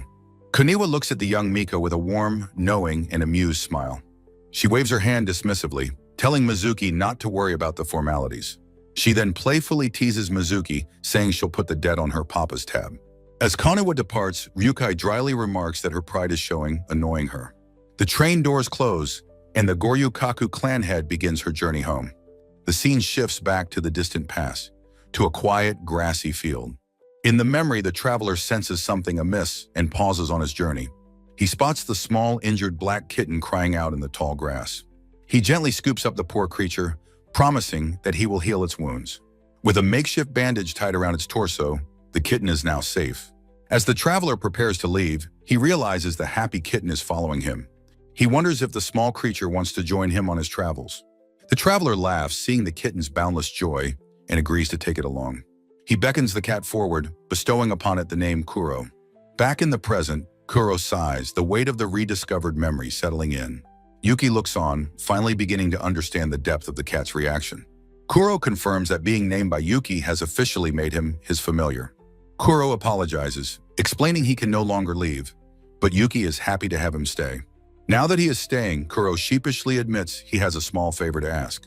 He leads Yuki to a small, rundown shrine in the corner of the garden. Yuki, holding a hammer, has already begun making repairs to the small structure. Yuki admires the new shrine, and Kuro cheekily suggests making an offering to himself. He laughs, pleased with the new arrangement and his master's kindness. Kuro reflects on the special feeling he had when he first met Yuki. He feels a premonition that Yuki is destined to achieve great, incredible things. Yuki calls everyone inside for a celebratory feast to welcome their new family. No one knows what the future holds, but for now, they are happy together. The white bird Shikigami lets out a happy, celebratory squawk at the table. Yuki and Kuro are startled by the bird's sudden outburst during their meal. Yuki points at the bird, confused, wondering when it learned how to squawk. A memory of Kuro's master, saying the unknown is what makes life interesting. The peaceful meal erupts into chaos as the bird dives for Yuki's food. That night, at the Mizukami residence, Runa tells her sister the bath is ready. Mizuki turns on the faucet, the sound of running water filling the quiet room. She stands under the warm spray of the shower, lost in her own thoughts. She tests the water with her foot before stepping into the steaming hot bath. She sighs contentedly, sinking into the hot water with a towel on her head. Her mind wanders back to the duel and to the mysterious masked sorcerer. She remembers the strange sensation and realizes the masked sorcerer was Yuki all along. Mizuki recalls the strange sensation from the duel, a feeling identical to when she shook Ketsujukun's hand. Stepping from her bath, she laments having no proof, as neither her father nor Nekogami-sama will tell her anything. With water dripping from her hair, a new resolve hardens in her eyes. She will uncover the truth herself. The next day, the school bell chimes, signaling the start of another complicated day for our heroes. Yuki looks utterly flustered as two of his male classmates stare at him with bewilderment. His fellow reincarnator, Rurika, throws an arm around him, excitedly announcing they are in the same group for the class trip. Yuki panics internally, wondering why he has been grouped with people he should be desperately avoiding. He remembers that Mizuki knows of his connection to the Onmuji world, and that getting closer is a bad idea. Seeing how happy everyone is, he feels he cannot possibly refuse their invitation, despite his better judgment. Rurika enthusiastically confirms their plans, and even Mizuki agrees, much to Yuki's dismay as he's dragged along. Mizuki offers a warm smile, saying she is looking forward to it, forcing a weak thank you from Yuki. His male classmates look on with a mixture of admiration and jealousy at his sudden popularity with the girls. Once they are gone, Yuki collapses onto the floor in comical despair, overwhelmed by the turn of events. Walking home alone, his classmates wave goodbye, telling him they will see him again tomorrow. He worries about his situation, wondering if it is even safe to practice his powers outside his home anymore. Deciding he needs advice, he resolves to hurry home and have a serious talk with his companion, Kuro. His path is suddenly blocked by a large figure who calls out for him to wait a moment. It is the delinquent Wesono and his friend confronting him with serious expressions. Yuki groans internally. Wesono's friend explains that while he hasn't heard all the details, he has some pressing questions for Yuki. Wesono glares intensely at Yuki, who can only let out a small squeak of fear under the intimidating gaze. Yuki nervously asks what they want, and Wazono points directly at him, shouting his name with accusation. He demands to know if Yuki practices martial arts, questioning how he caught the infamous criminal from the news. Yuki tries to excuse himself, saying he is in a hurry, just as Mizuki appears in the background. Mizuki arrives with a shocking exclamation, asking if Ketsuju-kun is a member of the dangerous Katsuragi group. Uezuno explains that Katsuragi is the notorious leader of the second-year delinquents, adding to the misunderstanding. He recalls strange incidents in recent fights, like opponents getting burned or suddenly being unable to move. A flashback shows Yuki in his masked sorcerer outfit, a sight that only deepens Mizuki's confusion. Mizuki lets out a small, frustrated grunt, unable to make sense of the conflicting information.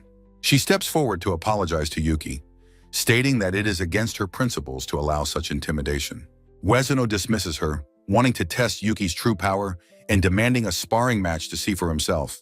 He suggests they move to a location with fewer onlookers, much to Yuki's visible nervousness.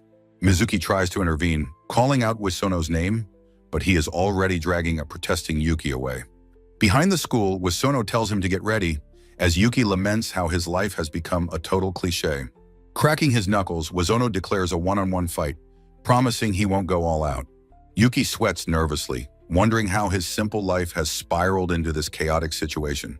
From behind a corner, Mizuki watches, ready to step in if the fight gets out of hand. She peeks out from her hiding spot, her expression a mixture of concern and intense curiosity. Uezuno grows impatient, asking Yuki what's wrong and why he isn't making a move. Deciding to act first, Uezuno lunges forward with a powerful punch, shouting that he's coming. Mizuki gasps, sensing a strange and unnatural shift in the very air around the two fighters. Yuki's eyes widen, a flash of understanding crossing his face as he prepares to counter the attack. Uezuno is shocked, realizing Yuki's attacks generate heat and that he has somehow copied his techniques instantly. Yuki blocks the punch with ease, leaving Uezuno to wonder just who this mysterious boy truly is. Uezuno is taken aback as Yuki calmly declares he is about to return the favor. With incredible speed, Yuki unleashes a flurry of attacks, perfectly mirroring Uezuno's own fighting style. Uezuno is shown mid-kick, his movements powerful and precise, unaware they are being copied. Yuki returns the attack with a fierce punch, his form a perfect reflection of his opponent's. The exchange ends with Yuki landing a solid blow, sending a surprised Uezuno flying backward. A sharp voice cuts through the air from behind a fence, demanding to know what they are doing. A small speech bubble simply says, "Ah," as the fighters are interrupted. Akari Tsukino stands with Rurika, who calls out her older sister's name in surprise. A tall, vertical panel captures Yuki's shocked expression as he recognizes the newcomers. Akari scolds Uezuno for fighting again, while Yuki points out that his opponent is also a super high schooler. Rurika tries to explain, saying Soji was just provoked by his strong opponent's invitation to fight. Akari turns to Yuki, asking if he is all right, and he quickly reassures her that he is fine. Confused, Akari asks how they know each other, and Rurika introduces Yuki as the boy who rescued her. Akari is mortified, bowing deeply and apologizing profusely for being rude to her sister's noble benefactor. She immediately orders a bewildered Uezuno to apologize for his actions, but he protests loudly. Uezuno reluctantly agrees, muttering that he can't argue with a girl, as Yuki notes the delinquent's weakness. Getting in Yuki's face, Uezuno shouts a gruff apology, adding that this isn't over yet. A small panel shows a wham sound effect, emphasizing the intensity of his words. He grabs Yuki's collar, vowing that he won't be satisfied until he uncovers the truth about him. With a final wave, Uezuno departs, leaving a tense and awkward silence in his wake. Akari apologizes for her childhood friend's rude behavior, trying to assure Yuki that he is not always so bad. She properly introduces herself as Akari Tsukino, cheerfully telling him he can just call her Akari. Rurika then introduces herself as Akari's clumsy but adorable younger sister, much to her own embarrassment. Yuki greets the beautiful sisters, unaware that Mizuki is still watching the strange scene from a distance. Mizuki recalls hearing that Rurika and the delinquent Katsuragi came from the same institution in their middle school days. She remains hidden, her mind racing as she tries to connect the new confusing dots around Ketsuju Yuki. As crows caw over the city skyline, the day's chaos finally begins to settle down. Back at home, Kuro looks thoroughly unimpressed, commenting on how his master attracts one problem after another. Yuki collapses onto his table, wailing that he is so stressed he could cry from exhaustion. Kuro matter-of-factly suggests they should brainstorm a way for him to live a more inconspicuous life. The cat cheekily proposes, they just reveal everything to the public, an idea Yuki vehemently rejects. Suddenly, Kuro has a brilliant idea, his eyes widening with a flash of inspiration. He reminds Yuki of the barrier from the duel, asking if he could replicate it after seeing it once. Yuki's eyes light up as he realizes he could deploy that barrier around the house to keep out intruders. He pumps his fist ready for action, admitting that while it won't solve his school problems, it's a start. On Saturday, the scene shifts to the elegant, traditional gate of the Mizukami family home. Inside, Mizuki looks completely stunned and speechless as her younger sister Runa calls out to her. Mizuki, now dressed in a lovely casual outfit, shyly asks Runa if she's going out somewhere. Runa quickly dashes off, bidding her sister farewell and leaving Mizuki to her mysterious plans. Elsewhere, Runa complains to her father that Mizuki has been stalking that strange boy for days now.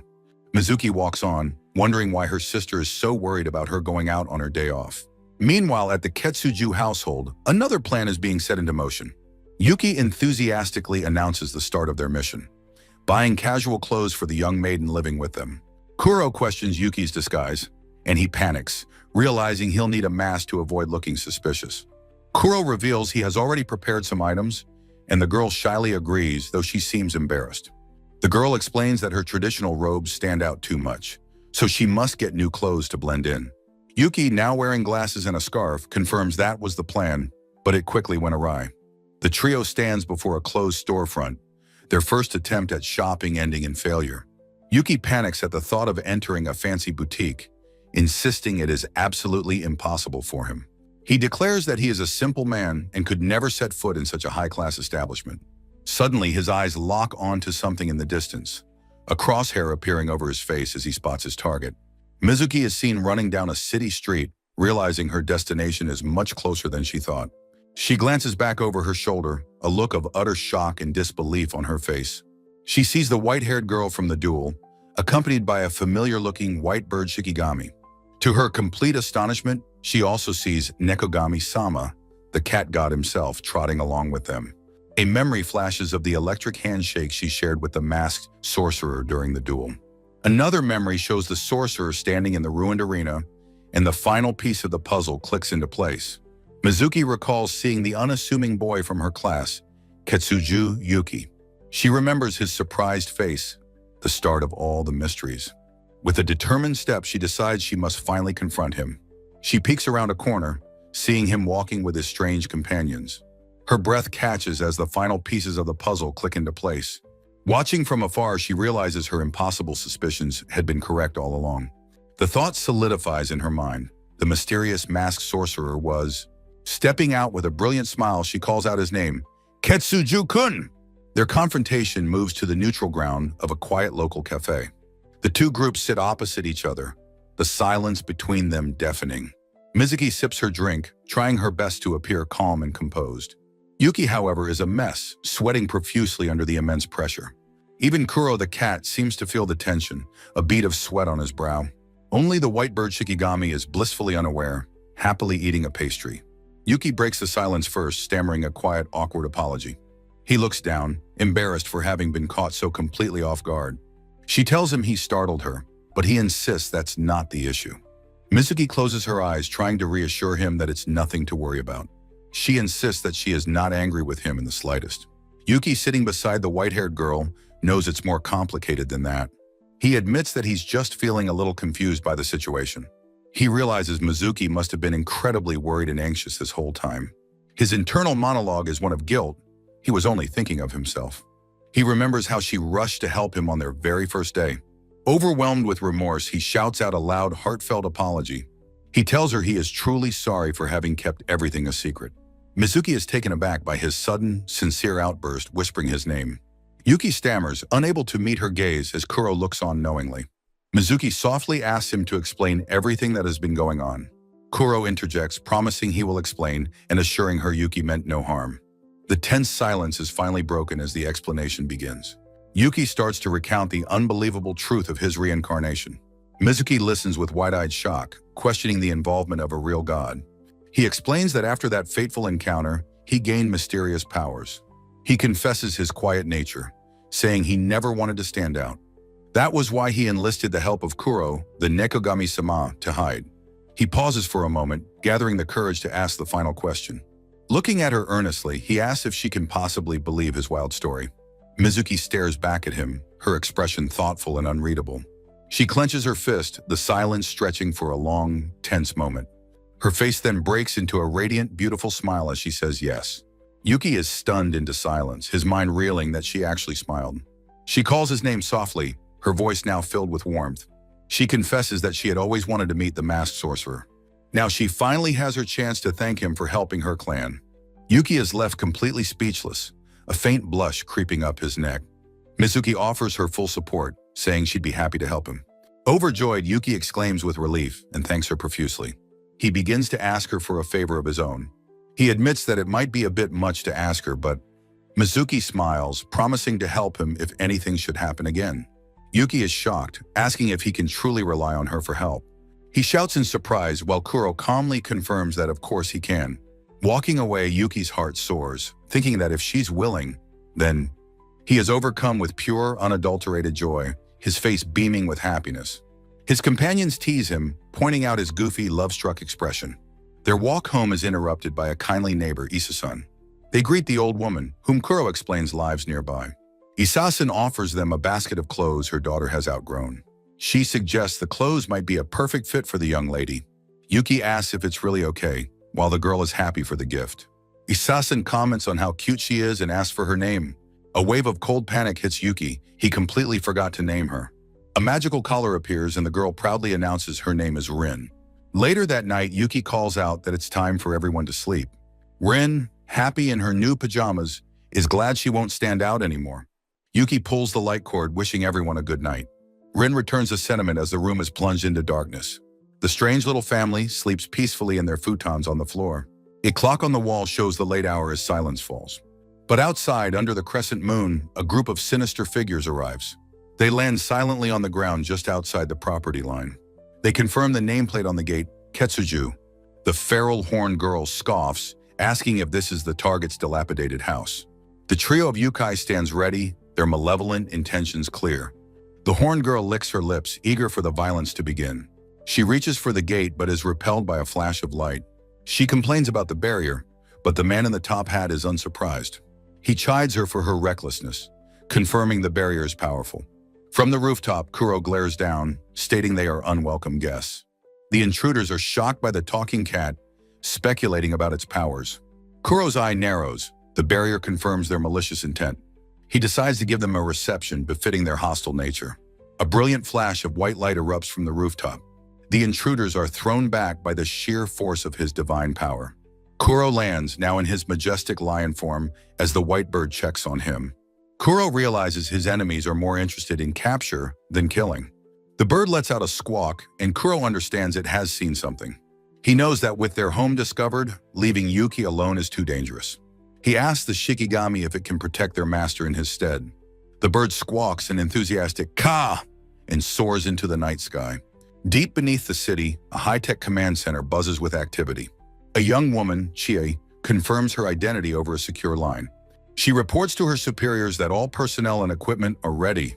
An elegant elder named Flair is pleased, telling her to continue her work.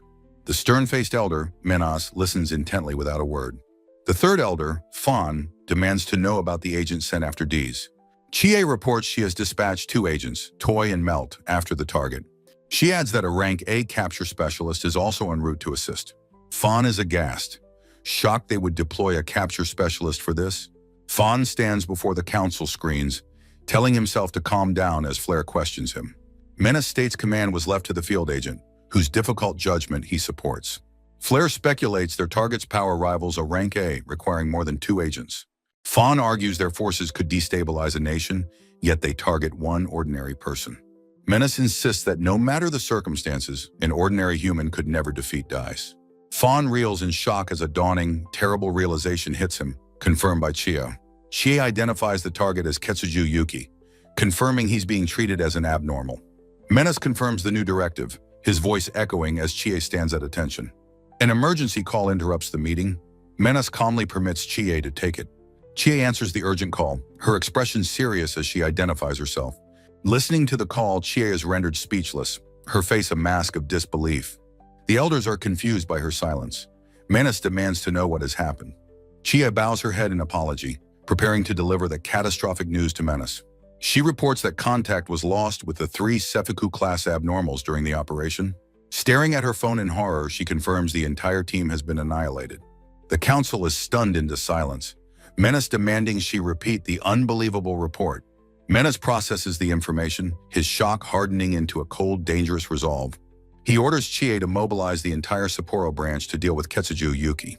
Chie accepts the new high-stakes mission with a look of fierce determination.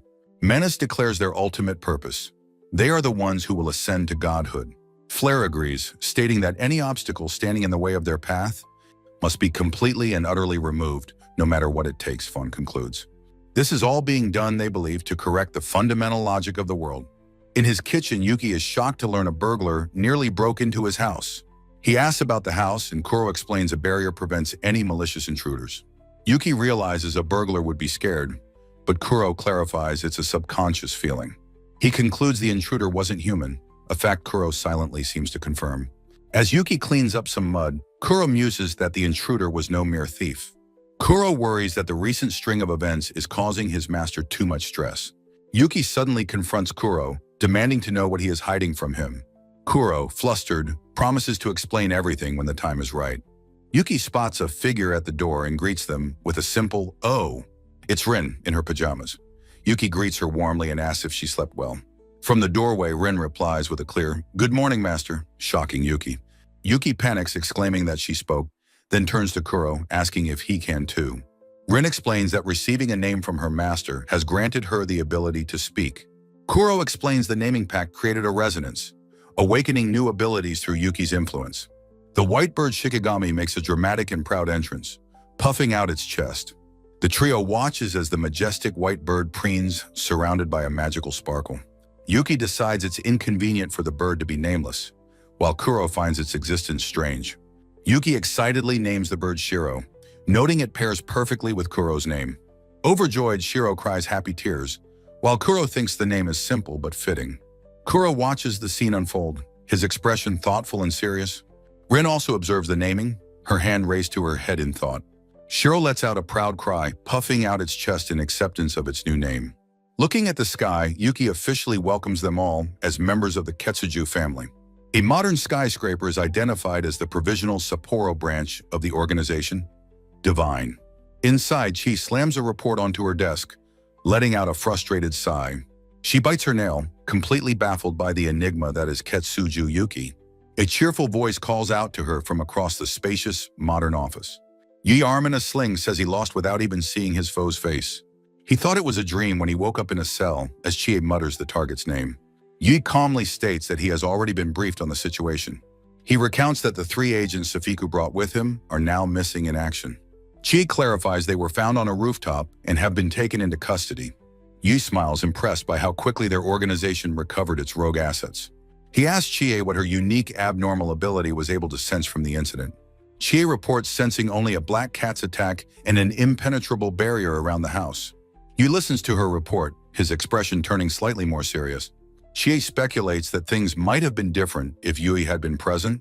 Yui laments the loss of their original target, dies with a sigh of regret. Chie dismisses his concern, stating they are dead and such hypotheses are meaningless. Yi concedes the point with a slight smile and offers a brief apology. Looking over the city, Chie reveals the 3 defeated abnormals were actually traitors. She slams her desk, declaring they will capture or kill Yuki, following headquarters orders. She orders him to rejoin the mission once he recovers, and he calmly accepts. Chie vows that no more failures will be tolerated to achieve the organization's goals. Yui gives a cheerful, almost dismissive wave of acknowledgement as he turns to leave. Tossing a paper airplane, he says he understands the gravity of the situation. The paper airplane glides through the air and lands perfectly on the office floor. Under a starry night sky, a lone white van sits in a deserted parking lot. Inside, Akari Tsukuno senses something is amiss while enjoying a lollipop. She grabs a dazed Yuki by the collar, demanding to know what's wrong. Akari frantically explains that she is currently hacking into Divine's computer systems. She warns they're in danger from an enemy hacker. Being discovered would be disastrous. She shoves a file in his face, telling him to focus on the information. As Yuki reads the file, his face registers pure shock at its contents. Akari points to personnel data, wondering why these powerful abnormals are in Japan. Yuki grabs the tablet, realizing his friends are in danger, but feeling helpless. They argue about the odds, Akari insisting that Yuki's capture would be catastrophic. Akari grows increasingly annoyed at his panic, her patience wearing thin. She slaps the back of his head, shouting at him to calm down. With a sigh, she calmly instructs him to read the report on the tablet first. The report states a powerful black cat defeated 3 high-ranking agents, stunning Yuki.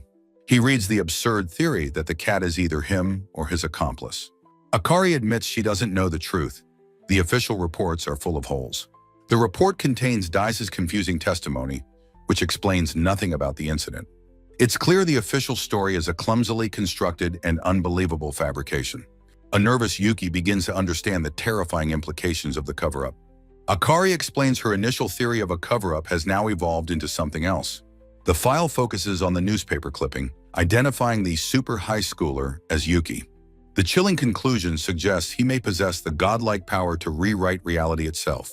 Akari confirms this is the ultimate prize the organization is desperately seeking to control. Yuki is completely horrified, trying to process the immense weight of this revelation. Akari dismisses his panic, saying that his power doesn't change their dangerous predicament. She declares she will entrust her sister and the others to him, leaving him flabbergasted. He questions her insane plan, but she insists she has thought it all through carefully. She notes that his official records paint him as a completely ordinary high school student. She reasons a normal person with his power would desire wealth or a harem. Yuki agrees that choosing a normal life is strange, but perhaps not malicious. Akari smirks, noting that their target lacks the typical malice of the powerful. She admits it's all guesswork, but right now, 3 things are certain. Ketsuju can help them, he opposes their enemy, and they cannot help themselves. Elsewhere, Yuki sighs in resignation, realizing he has no other choice but to agree. Akari quietly begins to make a promise to her sister regarding Yui. She vows that if anything happens, she will make her move as well. Tawari agrees, and Akari offers a rare, sincere thank you to her sister. A strange robotic entity laments that its name has been taken from everyone. A quick transitional glimpse shows the 2 sisters inside their van. The entity's thought echoes, its name now lost and forgotten by all. A happy chuckle rings out over the bustling city of Sapporo. Yuki is absolutely thrilled with his massive haul from the otaku shop. He reflects that he hasn't been able to enjoy the city with all the recent chaos. High above his Shikigami, Shiro lets out a sharp caw, startling nearby crows. Kuro's voice commands Shiro, entrusting him with the duty of guarding his master. Yuki glances up, vaguely sensing something, but dismisses the feeling with a hum. He finds his path blocked by construction, lamenting the inconvenient road closure. A worker apologizes, explaining that the road is too narrow to pass through. Yuki asks if it's really okay for him to be there. Relieved, he thanks the worker and happily continues on his way. As Yuki leaves, the worker's face twists into a deeply sinister smirk. Yuki wonders what they could be building at such a massive construction site. A smooth theatrical voice suddenly calls out his name. He turns to see Toi, who formally asks if he is Ketsuju Yuki. The ground erupts as Toi bids him farewell, unleashing a monstrous robot. A massive pincer claw, torn from an excavator, descends upon the terrified boy. Yuki's face is a mask of pure, unadulterated shock and horror. "What the hell is this?" he screams as the world explodes in rubble. In the Divine Command Center, an agent frantically reports the attack on Yuki. He confirms Toi and Salt have engaged, and their escape routes are already sealed. Chie clicks her tongue, annoyed that her agents are once again acting independently. She slams her hands on a console, activating her powerful empathy ability. A digital map of the city flashes across her screen, tracking multiple targets. She barks orders for reinforcements, pulling in every available agent, rank C and below. The map shows the vast area their operatives are now covering. An agent confirms, ordering concealment operations to be strengthened to avoid witnesses. Chie's perception zeroes in on the exact location of the chaotic battle. She decides to use this situation to finally assess Yuki's true power. Amidst the smoke and ruin, Toi laughs, calling out to Ketsuju Yuki. He gloats that he felt a response, declaring that any of Yuki's abilities are useless. He spreads his arms wide, ready to deliver the final crushing blow. But his triumphant expression quickly morphs into one of pure shock. His robot's massive claw has been shattered, falling to pieces in the rubble. Toi stumbles back, completely bewildered by the sudden turn of events. Yuki stands amidst the wreckage, demanding to know what the old man is doing. Toi asks how he's unharmed, but Yuki retorts that it's a trade secret. Toy's gaze narrows as he tries to process the impossible scene before him. He realizes the box cutter in Yuki's hand is what destroyed his precious toy. He concludes that Yuki's abnormal ability must be to enhance the power of objects. Yuki is confused by the term abnormal ability, but Toy dismisses his act. Toy declares that Yuki is clearly a different person from the cat he'd been tracking. He boasts that just knowing this is a great step forward for their organization. Yuki stands his ground, insisting he has no idea what Toy is talking about. Toy smirks, deciding it doesn't matter since he's going to kill him anyway. He proclaims Yuki will be a noble sacrifice for his own ascent to rank A. Yuki's patience finally snaps, tired of Toy's incomprehensible, rambling monologue. He grips the box cutter tightly, the terrifying thought of killing someone flashing through his mind.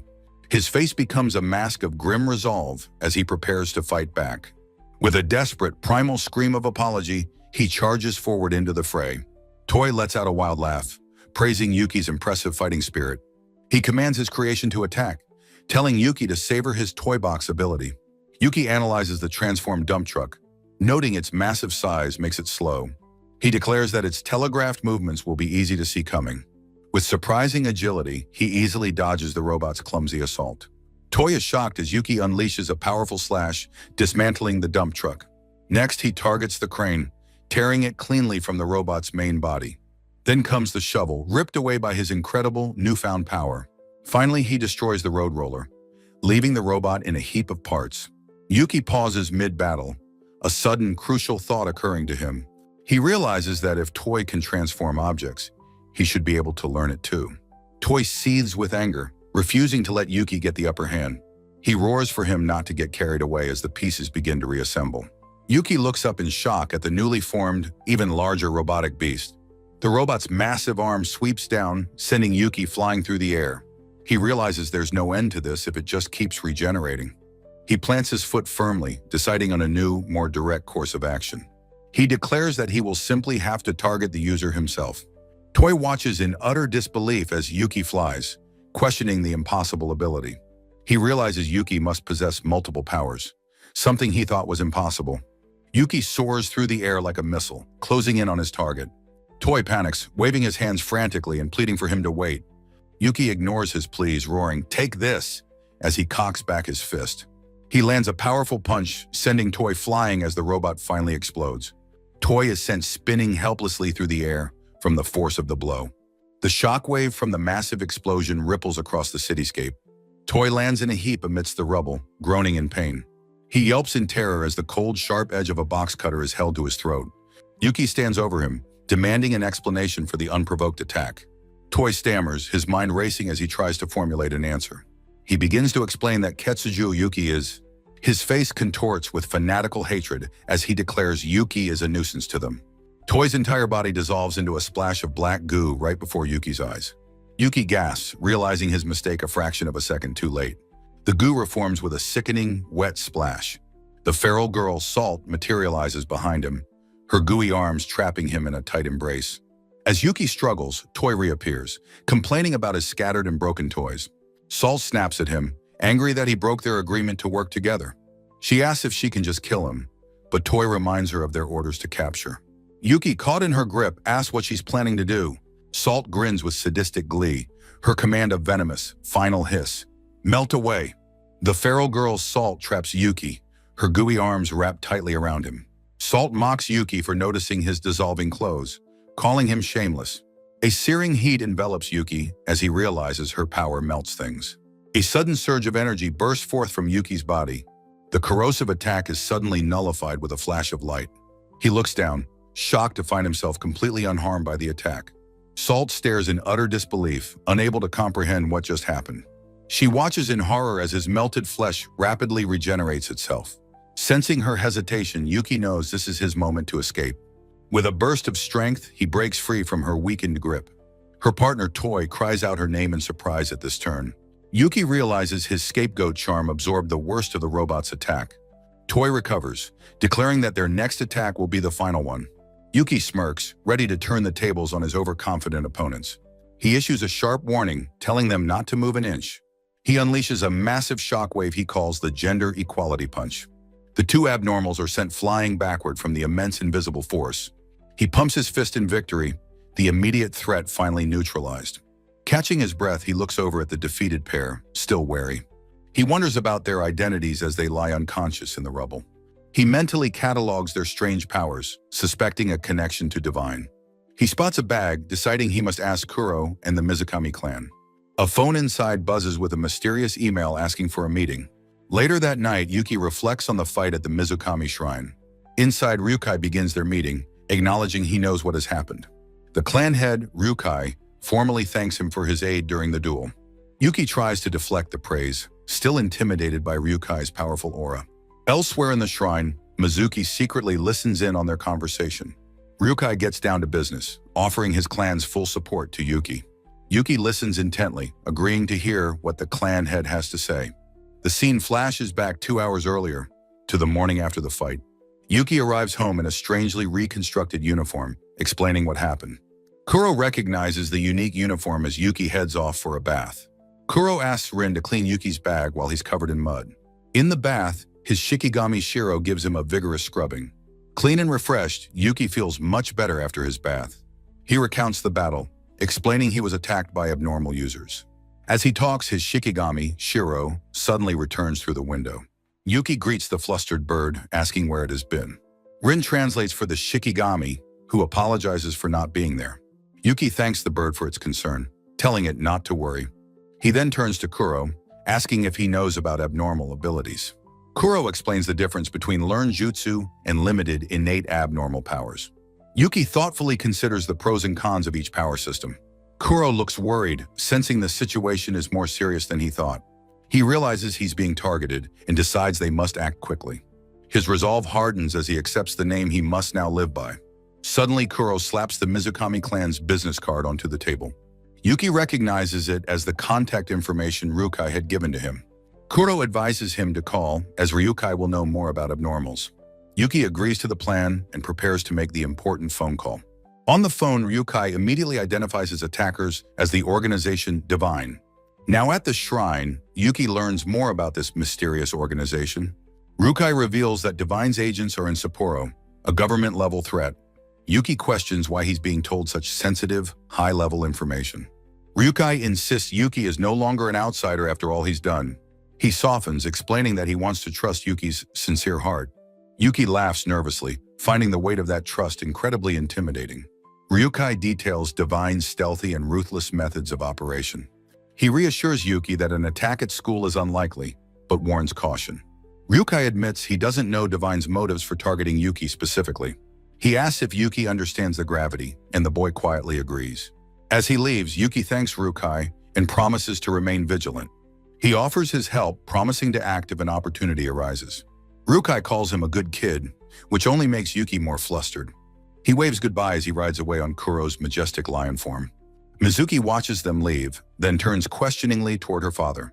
She chides him for testing Yuki, insisting he's a good person. Ryukai ponders the contradiction of Yuki's immense power and absent aura.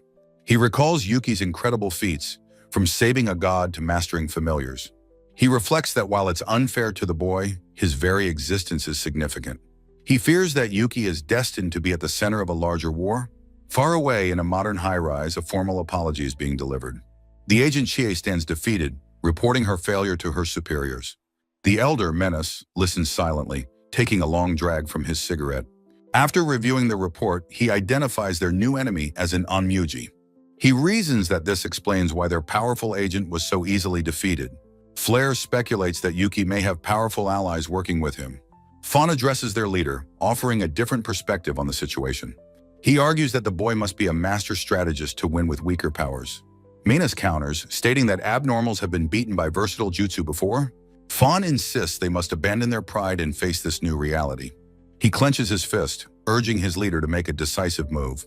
The elders come to an agreement while Chie awaits her new orders. Flare voices her concern that continuing their pursuit is becoming too dangerous. Menace agrees, shifting their priority from Diaz to capturing Ketsuju. He orders Chie to capture their target, then immediately abandon their base. Menace asks if she can handle this critical final mission. Chie realizes she must succeed before Yuki is provoked into a full counterattack. She pushes aside her doubts, knowing this is no time for weakness. Seeing this as her last chance, she accepts the mission with a salute. She vows to succeed as the elders watch her with grim expectation. The next day, Yuki is in his kitchen, amazed by his new skill. He watches in delight as an apple magically dissolves into fresh juice. He explains to a curious Kuro that he's using his new melting ability. Kuro stares, completely shocked that Yuki has learned an abnormal power. Yuki sips his creation, oblivious to the cat's astonishment. He asks if being able to use both types of power is a good thing. Kuro thinks about the implications, then dismisses the thought. Kuro explains that Yuki is an exception to all known rules of power. Kuro warns that anomalies always cause conflict, admitting he doesn't fully trust their allies. Yuki understands, agreeing it's best to avoid interfering with the clan's potential problems. Thanking Kuro for the advice, Yuki then prepares to ask him a new question. He cheerfully asks if his magically created juice is safe, enraging Kuro with the request. Far away at a bustling roadside rest stop in the Kansai region, a new scene unfolds. The large sign for the Michi no Eki confirms their location with a loud thud. The fiery redhead Akari Tsukino energetically chugs from a bottle of beer. She joyfully declares beer's superiority, while Yui complains about her drinking while driving. Wei laments her carefree attitude, explaining that he is sick with worry over them. Akari's expression hardens as she reveals she has already planned their next bold move. Standing by their van, Yui asks about the email she was supposed to send Yuki. Blushing with embarrassment, Yui claims that the email was unfortunately deleted. Akari exposes his lie, questioning the overly polite email he actually sent to Yuki. Brushing it off, Akari promises she will handle the situation properly next time. She excitedly plans to hack Yui's phone and flood his screen with messages. Her slender fingers fly across the laptop keyboard with practiced, lightning-fast speed. Crouching outside the van, she finishes her preparations with a determined cry. Her face is a mask of concentration as she begins the digital assault. With a decisive keystroke, she triumphantly declares that her hack was a success. But looking at the screen, she and Yui are confused by the strange result. Yui asks what's wrong, but Akari senses that something is deeply amiss. A bead of sweat forms as she realizes the terrifying truth of the situation. She understands she didn't break in. She was deliberately invited into their system. A chilling, polite message appears, welcoming them as intruders to the system.